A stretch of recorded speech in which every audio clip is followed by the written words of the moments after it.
আপনি যদি একটি তেলাপোকা মেরে ফেলেন তবে মানুষ আপনাকে হয়তো কিছুই বলবে না, আর যদি একটি প্রজাপতি মেরে ফেলেন তবে হয়তো মানুষ আপনাকে বলবে কি নিষ্ঠুর প্রকৃতির মানুষ। কাজ কিন্তু একই করেছেন, শুধু বিচারটা আলাদা। কেন এমন হয় জানেন? কারণ একটা দেখতে কুৎসিত আর অন্যটা দেখতে খুব সুন্দর। বাস্তব জীবনেও কিছু মানুষ ঠিক এভাবেই বিচার করে।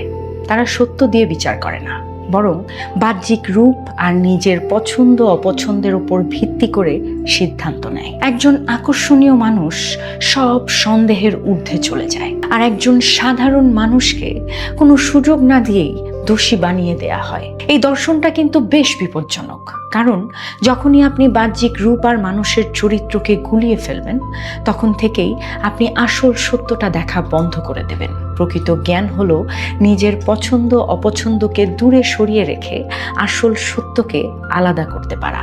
কারণ সামনে কে দাঁড়িয়ে আছে তার উপর ভিত্তি না করে ভালো বা মন্দের সংজ্ঞা বদলে যায় না কখনো, কিন্তু আমাদের পক্ষপাতিত্ব বদলে যায় ঠিকই। আর যেদিন আপনি মানুষের রূপ না দেখে তার কাজ দিয়ে বিচার করতে শিখবেন, সেদিন থেকেই আপনি মানুষকে সঠিকভাবে চিনতে শুরু করবেন। Think about it.